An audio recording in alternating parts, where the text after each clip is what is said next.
Hey there, Commercial Roofing Radio listeners. The team at peakleads.io wanted to say a big thank you for tuning in every week. As a way to say thanks, we're giving away 3 Big Roofs prize packages. We'll be selecting 3 winners on November 1st to receive a Big Roofs t-shirt, koozie, stickers, and more. All you need to do to enter is go to peakleads.io/giveaway. That's peakleads.io/giveaway. Giveaway is one word. I'll link it in the description of this episode in case you missed it. Huge thank you again for listening. You guys are seriously the best. All right, that's it for me. Enjoy the episode. Hello, everybody. We are back with another episode of Commercial Roofing Radio. We got a local friend in the house. We got Rae Boyce. What's going on, Rae? Hey. How we living? Good. I'm delighted to be here to chat with you today, Nick. Thank you so much. You know, I've been very impressed. You know, how long have we known each other now, Rae? It's been a couple of years now, 2-3 years maybe? 2-3 years, yes. It's been a while. And I feel like both of us have developed so much since knowing each other and learned a lot. And it's been really cool to see what Rae has been able to accomplish. Now, Rae's a local out here in Denver, big hiker, right? Yes. 14ers. How many 14ers have you done? 33. 33 14ers. So just to let you guys know out there, there's over 50 14ers that are 14,000 feet tall in Denver, Colorado. 14,000 feet. And Rae has done 33 of them. You got any favorites that stand out? So the most recent one we did, we backpacked a mountain called Humboldt, which is near Crestone Needle, Crestone Peak in the Sangre de Cristo range. And it's just a beautiful range. I love every 14er I've ever done, but the ones I love the most are the ones that are really just jagged and they just leave you in awe of being in the mountains. But I've loved every one I've ever done. They're all so different. Oh, yeah. So is that down south? Because I think it's like more water and stuff like that, right? Where Colorado. So we did one out there. I forgot what the name of the 14er was, but we did one out there. And there was so many mosquitoes, right? And there's no mosquitoes in Colorado because there's not a lot of water. Right. But we're getting swarmed. Like it is, you have to stay in your car. If you open up the door, they're on top of the roof, right? So the night before, there's so many bugs. We have to stay in the tent. Right, we wake up in the morning, we're up at like 3 in the morning, and you know how it is. We're up at like 3 in the morning, and we start to make the ascent. We end up doing very well, right? We end up getting to, there's 2 14ers, we summit both of them. And on the way down, it starts to hail on us.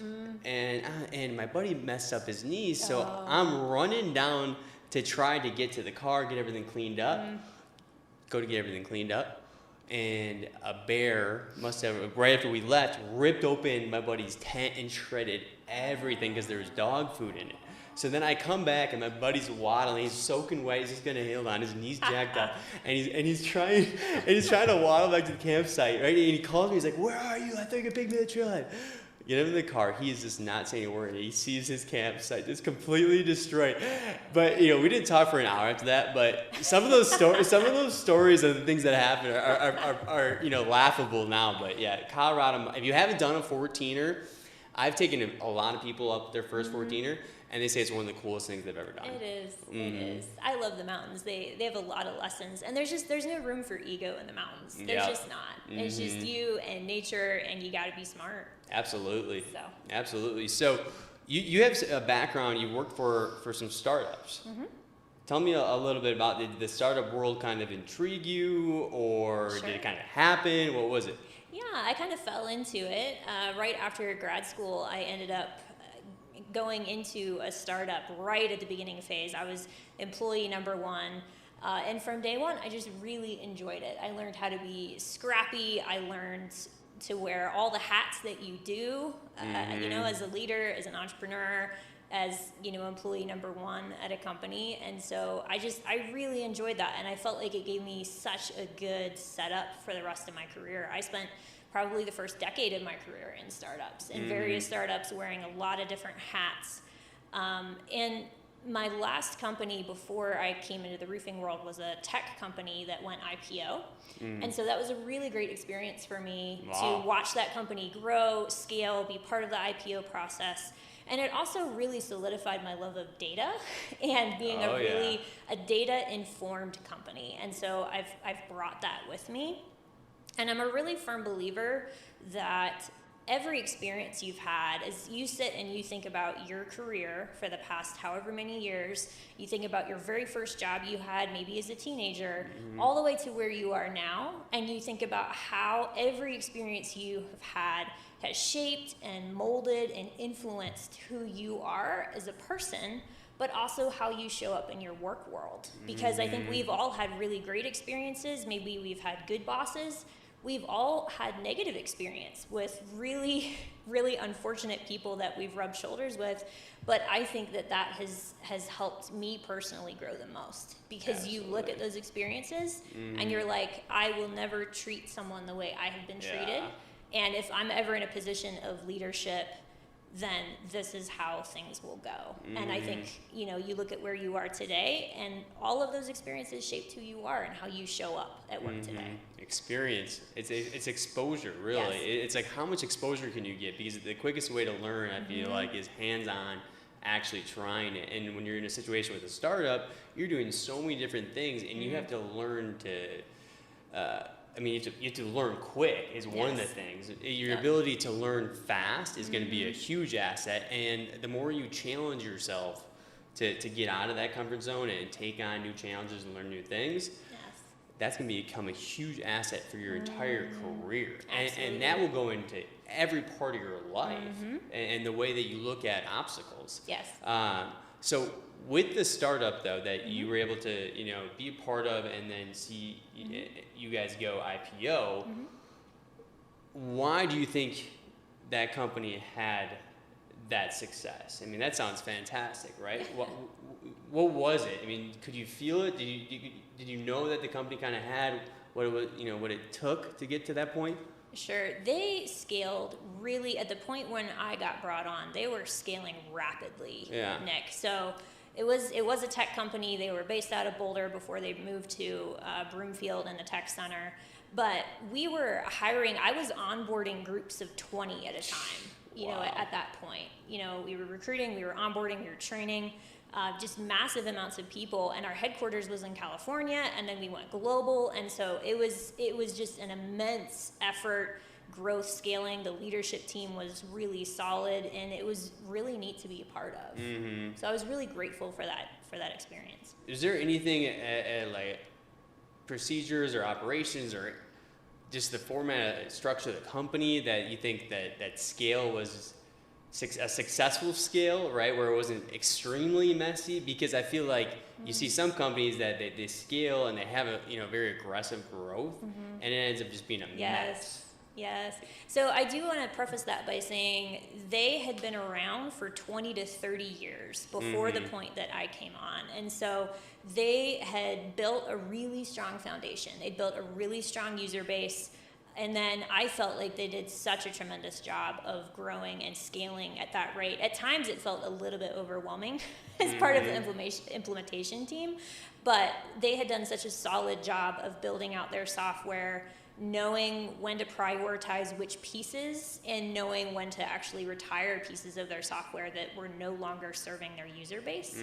And so all of that, I think there were just so many factors. And by the time I was done, the company was at, 400 plus employees, and they were global, multiple global offices. So there's just so many people contributing to that success. Do you think you mentioned knowing, when to maybe even retire certain things that customers weren't using? Were they good at getting feedback, do you think, too, from customers? Their customer success team was stellar. They spent a lot of time actively soliciting feedback from their customer base. They have a yearly tech conference, which has exploded. Wow. And so they do a lot cool. of feedback that just real time. And again, they started very small. Their conferences at the beginning, maybe a couple hundred people. Now we're talking 10,000 plus people go to their yearly conference. So the customer success thing is interesting, and we can all learn from that, even in the roofing space, right? Customer success. Yes. How satisfied is your customer? Now, for you guys, whether you're looking at like the customer success role, were they making like calls to current customers and kind of like aggressively trying to get feedback, or what did that relationship look like? Yes, they were on the phone actively having conversations with their customer base. I know a lot of B2C companies tend to do what they call blind surveys. I'm not really a huge fan of those because I think it's good to be able to actually have a conversation. And if someone has negative feedback and you have a blind survey, you just have no idea how to maybe improve that relationship or really what you could do to increase their satisfaction. So I'm not a huge fan of blind surveys, but I think anything you can do is a touch point to your customer, whether that's social media, whether that's a phone call, whether that's an email, whether it's an open survey. All of those are really great touch points. Awesome, yeah. And we're going to go into the data side of things now because I know you mentioned that, and I also love data, okay? But so we didn't really dive too much into it, obviously, in the captions and everything like that. We'll have it, but Rae is head operations for Integrity Pro Roofing out here in Denver, and they are doing some unbelievable stuff. They've had great growth, great culture. I think very creative, adaptable, right? You know, obviously interesting market in Denver, and I feel like you guys always done a good job of thinking of new ideas. Now, on the data side, what made you fall in love with data in business? I think it's such a really, really great course correct when you're leading a company. A lot of times in the roofing space, I think especially we tend to go with our guts, and really in every industry. And I'm Assumptions. a proponent of that to an extent. You need to trust what you're sensing.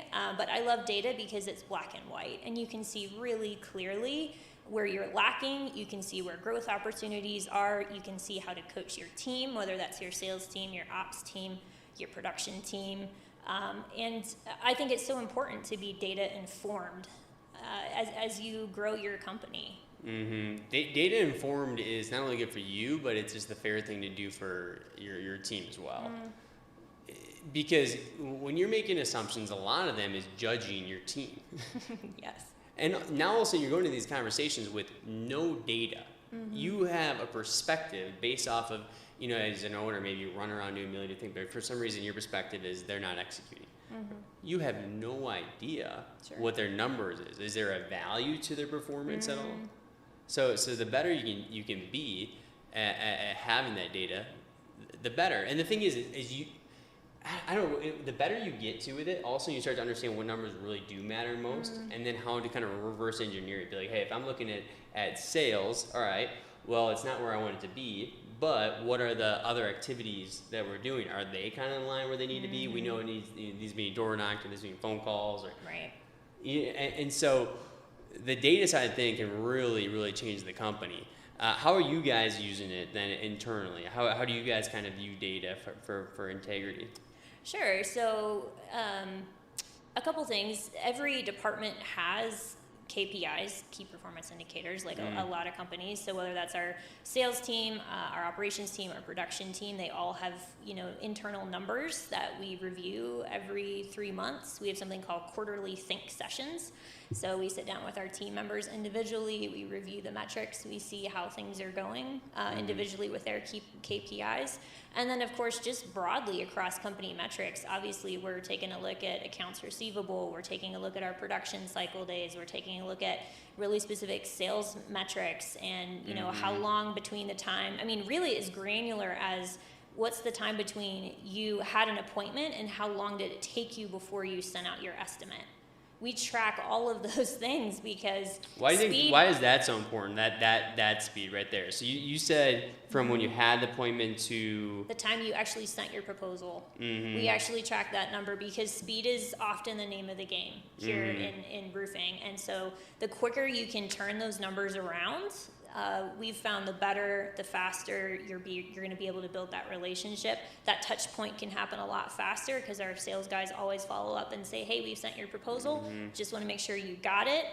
In the commercial space, it can sometimes take longer because you're dealing with obviously a lot more, you know, square footage. And so it takes a lot, it can take more time to get your material pricing together and to make sure your numbers are accurate before you send that. But our target is 48 hours from the time you have that appointment to the time you turn that around and you kick out your proposal. Yeah.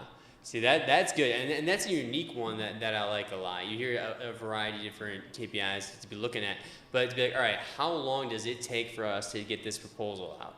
You got to think as the customer, right? As the customer, what is one of the biggest issues that they have with roofing contractors? Communication. Yes. You know, speed, Yes. doing what you said you were going to do.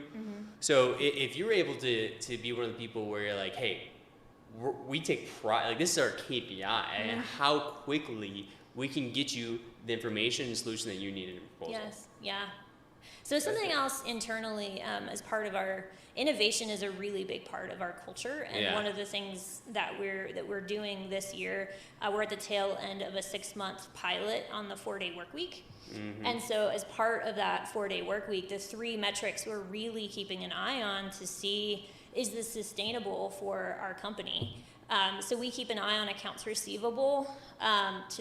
So our goal in accounts receivable is to get money from the time the job is complete to the time we get money. Our target is less than 30 days. So that's a pretty big metric that we're keeping an eye on. We're keeping an eye on production. Our goal is from the time a job is submitted into the production team that it is done within 14 days. So again, it's that speed of turnaround. Can we get this done in 2 weeks? Wow. Right? So those are some really important numbers for us. And obviously our gross margin, everyone is here because you're looking for your company to be profitable, right? So we track what are our gross profit margins. So we're, reviewing those metrics over the 6 months, and looking at prior quarters and prior years to see what are the trends as we look to see if this is sustainable moving forward for a 4-day work week. Where do you guys get your numbers then? Do you guys get it? Do you have it in your CRM?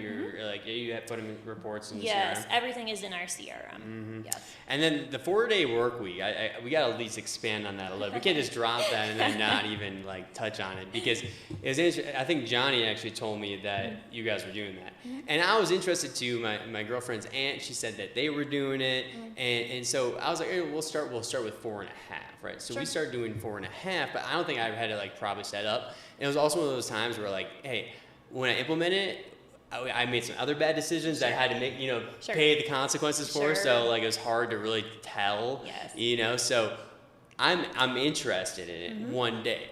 I wasn't ready quite yet, because I think as a leader you have to be ready to implement it too, and I wasn't quite ready. Yes. What do you think so far? How long have you guys been doing it? Tell me about it. So we started in April, so technically we're wrapping up the end of September. I would say the biggest game changer for us though, Nick, was we actually joined a global pilot. They are out of London.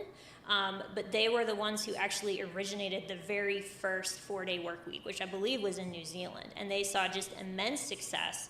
And that company founder went on to actually found a nonprofit to help other companies roll out the 4-day work week. And that was so incrementally important for us, because we joined about 30 or 40 other companies across the world who were rolling out the 4-day work week. And so we joined a Slack channel. We got on phone calls to talk about productivity. We got on, FAQ calls. There were so many things leading up to the implementation that were so incredibly valuable, and I don't think we'd be where we are had we not done that. In a structured environment where there was some help and there was some hand-holding. As far as I know, we're the first roofing company in the world to try it. Normally they try to have a mentorship where someone else in your industry kind of helps you, and they came to us and said, hey, we're sorry, we don't have any other That's crazy. We don't have any other folks that we Wow. know of, and that's fine, because now we're in a position where if there's other folks in the construction industry, then I hope we'll be able to help them out. That's super cool. So why do it? What are the pros, personally, business wise? Why if you're a roofing company, why should you switch to a 4-day work week? Yeah, so people are really our number one priority in our company, and we show that in multiple ways, but the 4-day work week was one of our biggest pushes, because I think especially in our industry, Nick, it's kind of a badge of honor. Folks talk about working 70 hours, 80 hours, hustle culture. Same thing in the tech side though too. Tech side too. It can be tech. Right. And it's not sustainable, and frankly, it's not good. It's not good for you. It's not good for your relationships. So we really wanted to laser focus our people's time on what is really important. And so we kind of took a step back and we said, what meetings are you in? What meetings should you not be in? What meetings do we need to cancel altogether? How do we make our meetings shorter? Now there's only 2 days out of the week where anybody on our team will accept a meeting. There's 2 days. All of the other remaining 2 days are laser focused on being out in the field. For my ops team, it's focused on operations without having to worry about, I got to get ready for this call and what's the agenda, what do I need to bring to the table, all of those things, right? And so it's completely revolutionized the way we think about how we work, why we work, when we work, and it has been so good for us to look at our calendars and say, how do we prioritize certain items? How do we deprioritize certain items? And even something as small as, when do I work best? Right? Because some of my team are not morning people. I'm not a morning person myself, right? And so it's sitting them down and saying, okay, when are your most productive times, and how can we protect that for you? So you can really focus on what you need to focus, talk about time blocking, so there's so many things that go into it. And I have about a million questions after that too. So basically, you're looking at. So are you looking at basically how productive you are before, right? It's almost like you're doing a new diet. You take all your health stuff. You take your weight, your blood pressure, all that, right? And then you have a certain extent on this 4 days, and then you evaluate output. Right, you do. And that's really what it is. We value output so much more than we value, the amount of time you spend on your input. And we really believe that people's output can be so incredibly efficient that they can work 80% of the hours they used to work and still complete 100% of their productivity. And we've seen that to be true. We've seen people come back and just say, I'm so much more refreshed. Like, I'm ready to hit it so hard on my 4 days because I'm coming off of a 3-day weekend every single week. It's helped mental less burnout. health. Less Absolutely. burnout. So now you're coming at 8. You're coming full-fledged, ready to go. Absolutely. Right. Yeah. And I've heard that comment across the board. I mean, it means less sick days, right? Because your folks have time to recharge and spend time with their family, spend time with their kids. That's been a really big comment. Like, I love that I get to spend more time with my kids. I have a day where I can do my own admin stuff. I can take care of the house. I can take, and I still have 2 days. So I think it's been really revolutionary for our team in a lot of ways. So then, are you working 4 days then? Yes. You are. Yes. And then, so on that 5th day, then what are you doing then? Are you hanging out? Are you going to the mountains? What does that look like? Yeah, mostly I'm relaxing. For me these days, it's pickleball. I just started playing pickleball this summer. So I just played with my sister and her boyfriend when we were back home. I guess it's the fastest growing sport in America. It is.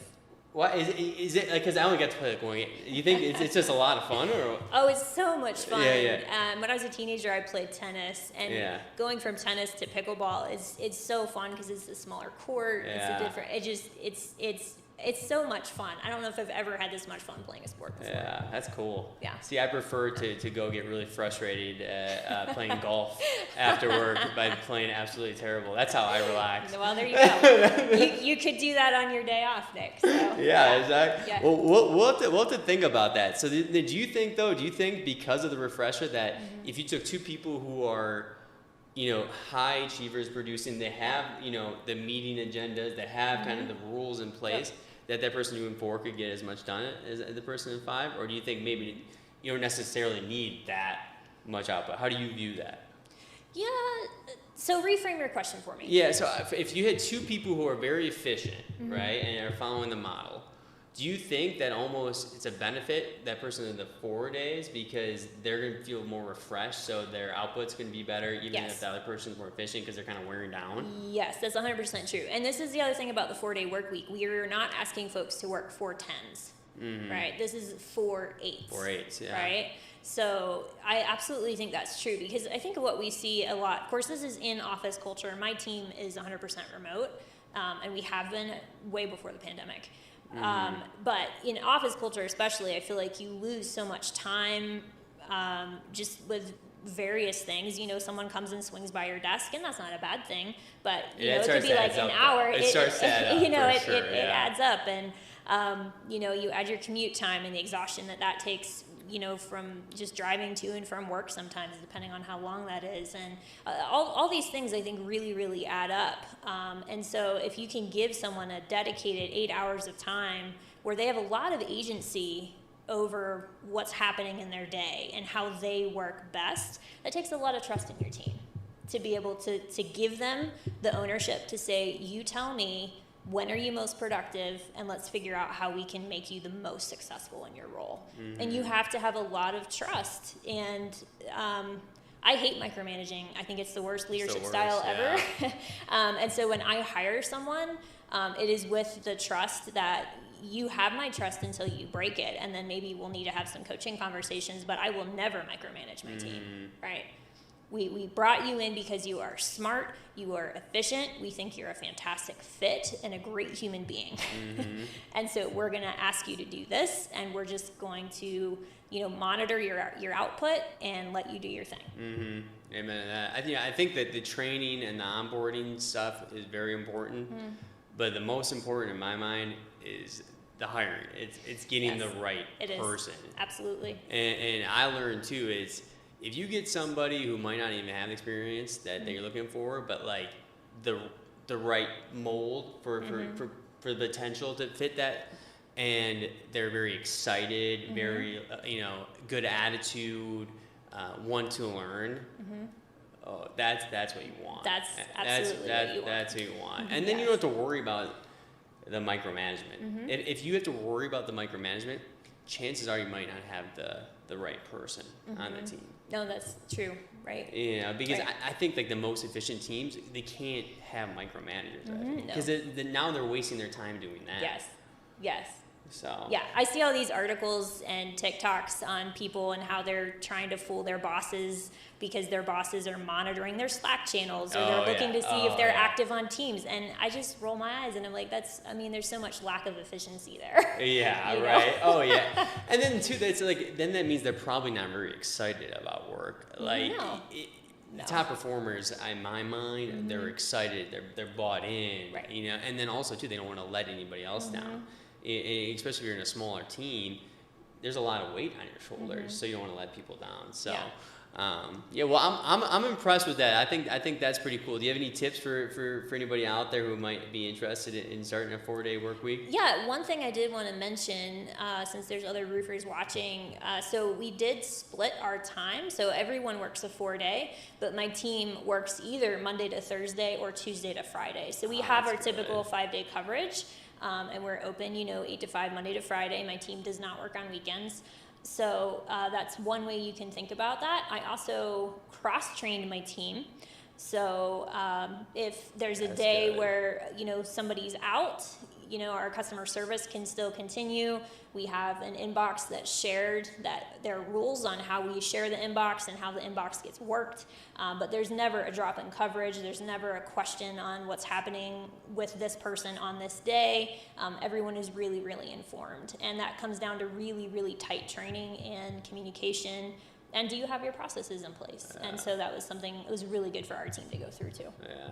So all that stuff can be, even if you don't want to do that, it almost seems like it gets ready for a 4-day work week, but it's like no matter how many days you're working, a lot of this stuff would be beneficial for sure. I mean, the cross training just alone, especially if you have a small team, people struggle with taking time off or how to kind of work that and how to fill that void. It's got to be a struggle for a lot of people. So when you're able to do that cross training, where you can just kind of plug in that person and not have any hiccups. Yeah. That's gonna be nice. So quick tip for someone if you have a CRM, which you should have a CRM, doesn't matter what it is.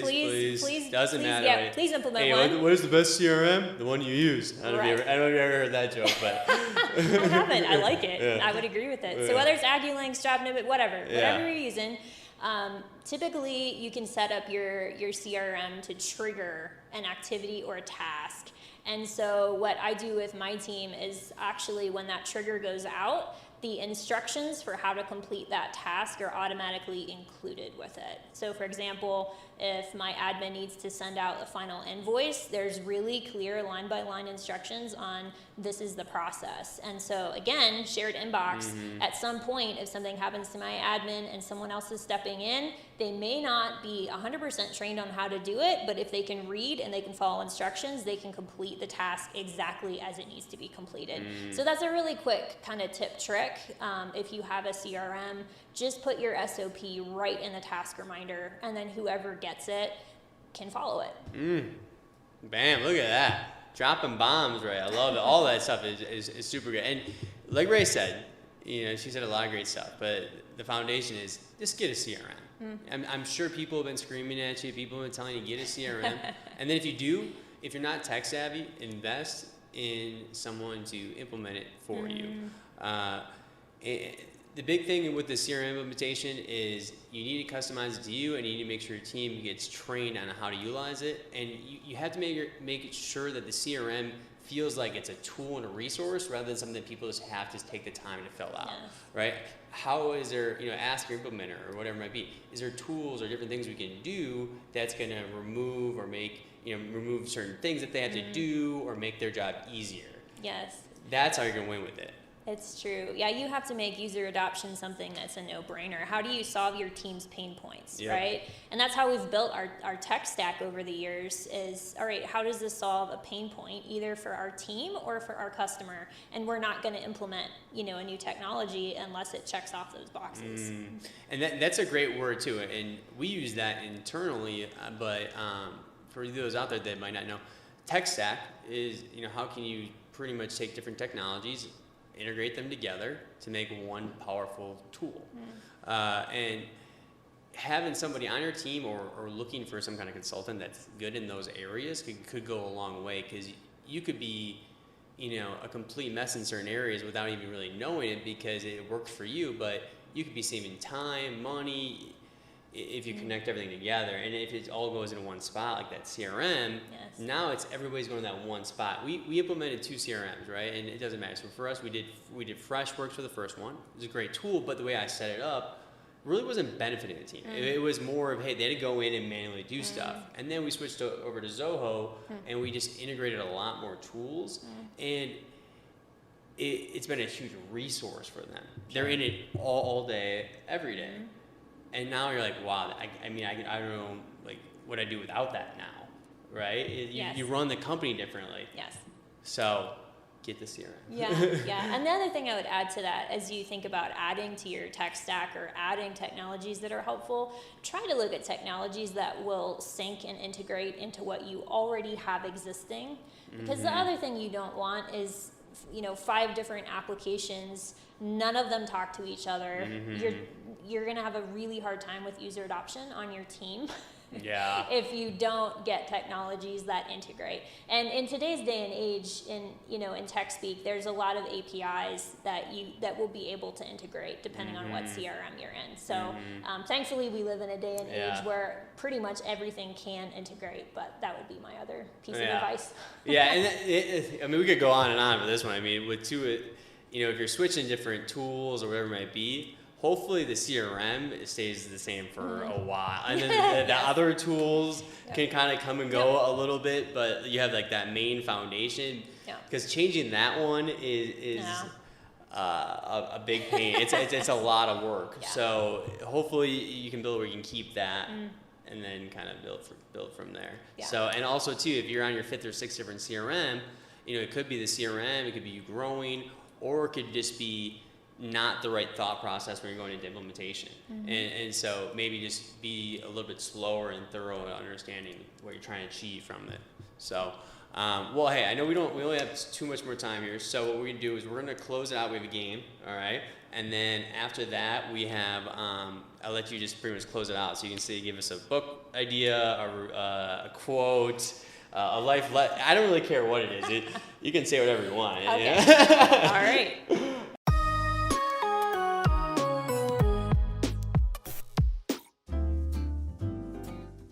Oh, hey there. You come here often? I feel like I see you every Wednesday. And, you definitely caught my eye. I'll tell you one thing. You know how to stand out from a crowd. You already got a lot of great things going for you. I mean, I see your company. I see what you got going on. I want to be part of it. How about I give you my number and you send me a text? 720-796-4935. Hey, yeah, it's Nick, right? peakleads.io. I think we can help you generate some commercial roofing leads. Looking forward to chatting. Talk soon.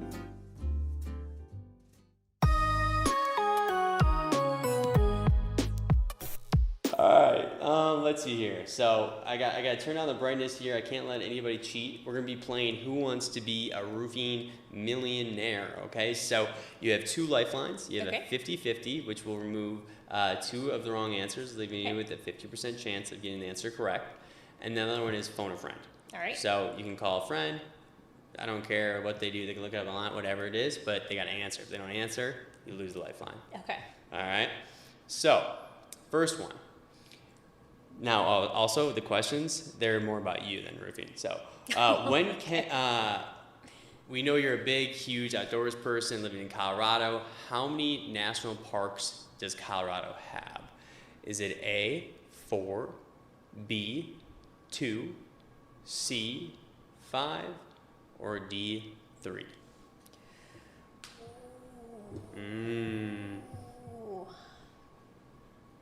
I'm going to actually have to start off with a 50-50. Give me the 50-50, Nick. All right. Well, now that has eliminated C and D, leaving you with either 4 or 2 as the potential answers. Well, that's not helpful because those are the two I was No. debating between. Uh-oh. All right. We're going to go with A4. And that's right. Sometimes it's better to be lucky than good. I'll take it. So we have 4 national parks. We have Rocky Mountain, of course, which is pretty much the only one I can really even think of. Mesa Verde, the Great Sand Dunes, which is pretty cool. I actually haven't been there yet. And then Black Canyon of the Gunnison. Yep. So those are the 4. So I definitely got to check out the Great Sand Dunes, though. Those look pretty cool. Have you been there? I haven't. It's on my list, too. Yeah, I got to check that one out. I want to do like the snowboard down there. Yes, The board, fun. That looks fun. All right. So you've been in the home improvement industry for years now. Now more than ever, the Denver real estate market is going crazy. What is the average price of a home in Denver? Is it A, $550,000, B, $720,000, C, $640,000, or D, $800,000? I'm going to say C. Dang, that's good. You felt confident in that one. 640,000. Those are pretty close in range to what. That is right. What made you say that? I keep my pulse a little bit on the real estate market. Oh, so, yeah? Yeah. Okay, you like real estate or what? I do. I enjoy it. Yeah, I enjoy it. I have friends who are investors, and I just think it's fascinating. I'm not an investor, but I think it's interesting. What do you think of $640,000 worth of interesting? That is wild. It is going up. It's wild around here. All right, so we saw you shared your next level snack drawer on Facebook, filled with amazing snacks like Skittles, zebra cakes, and more. So Danae writes these. So she says, jealous, and on the question, what do you think is the #1 best-selling candy in America? A, Reese's Cup, B, Skittles, C, M&M's, or D, Starburst? Ooh. I'm going to say B, Skittles. Honestly, that's probably what I would say, but it's actually A, Reese's No. Cup. It's a chocolate. It's actually a chocolate, which is crazy. I like Skittles, but Starburst is actually kind of my go-to. They have like the mini. They got the small ones that are unwrapped already. All right, so it's almost like a Skittle. It's like a squid. Sure. Unbelievable. What's your favorite candy? Oh, that's a tough question. That might be the toughest question yet. That is the toughest question for sure. I really like Milky Ways. Milky Ways are a good one. I don't know. I like Starburst and then chocolate. I always liked I like Twix. Twix are going. All right, we got another Colorado trivia question. All right, Colorado is home to the highest paved road in the U.S. What road is it? A, Pikes Peak Highway, B, Trail Ridge Road, C, Cottonwood Pass, or D, Mount Evans Scenic Byway? The answer is D. Boom, another one. Feeling good about the Colorado trivia. Rocking those. Yeah, Mount Evans, the highest paved road in the U.S. Let's see, the road climbs up to 14,258 feet above sea level. Pretty crazy. All right, so let's see what we got here. You and Andrew were featured in one of our Roofers of the Month videos last year. Do you remember what you said your favorite aspect of roofing is? Let's see here. A, the impact on the community. B, the people you meet, customers and team members. C, the feeling of seeing the before and after transformation. Or D, the excitement of loving your job. I think it was B. That's right. That's pretty good. Well, I would say it's the same answer. Yeah, it's all about the people. Exactly. So. All about the people. All about the people. I love that. And you know, now we'll be giving you a prize. Actually, hold on. Give me 1 second. Give me a second as well. Can you solve for me, Rae? What you got? Do do do do do do do do do do do do. Do do do do do do do do do do do do do do do do. You can hit me with that riddle of the month that we got. Don't you always respond? I do. I got it wrong this time though. You got it wrong? I got bonus points for creativity. We'll figure out the size that I described right now. But here, can you give me with I like big roofs? Yes. I like big roofs that I cannot lie. Let's go. Yes. Excellent. Excellent. Well, you can close this out, Rae. Okay.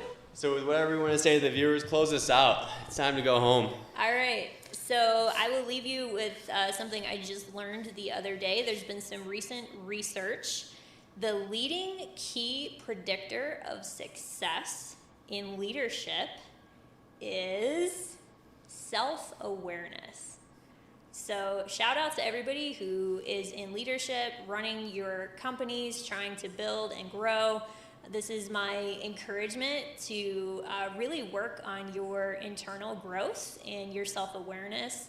That's really how you'll succeed and how you'll help your team and your company succeed and grow.